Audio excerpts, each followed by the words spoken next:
Hi అండి, please like, share and subscribe. Red cabbage ఎంతమందికి తెలుసు? నేనైతే ఫస్ట్ మా ఇంట్లో వండడం ఇదే first time. At the same time మా ఊర్లో నేను చూడడం కూడా ఇదే ఫస్ట్ టైం అన్నమాట.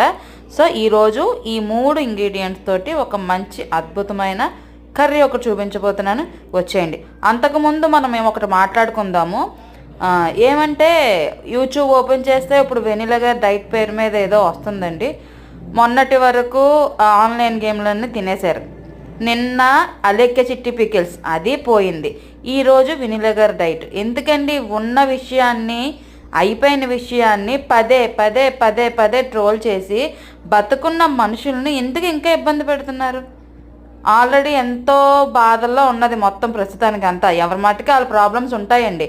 భగవంతుడు ప్రాబ్లమ్స్ లేని ఒక వ్యక్తిని కానీ ఒక జీవిని కానీ సృష్టించడం అనేది అది జరగని పని. డబ్బు ఉన్న వాళ్ళకి ఆరోగ్యం ఉండదండి, ఆరోగ్యం ఉన్న వాళ్ళకి డబ్బు ఉండదు. 2 ఉంటే కుటుంబం ఉండదండి, కుటుంబం ఉంటే ఇవేమీ ఉండవు. సో ఏదో ఒక వెలితి ఉంటుంది. ఉన్న దాంట్లోనే తృప్తిగా ఉండాలి తప్ప పక్క వాళ్ళ మీద చాడీలు చెప్పి వాళ్ళు ఇలా మోసం చేస్తున్నారు, వాళ్ళు ఇలా మోసం చేస్తున్నారు ఎందుకండి? ఎవరు మోసం చేస్తే వాళ్ళ మోసం వాళ్ళ దగ్గర ఉంటుంది. చెప్పండి, తప్పు లేదు. ఏదో ఒకసారి, ఏదో 2 సార్లు. అది కాకుండా ఇంకా యూట్యూబ్ ఓపెన్ చేస్తే పాపం కింద మొత్తం అవే తీసుకొచ్చి పెడితే వాళ్ళకి కొంచెం మనసు ఉంటుంది. వాళ్ళు మనుషులే కదా, ఏదో డబ్బుకి కక్కుర్తిపడి ఏదో చేశారనుకోండి. సబ్స్క్రైబ్ చేసుకోండి ప్లీజ్.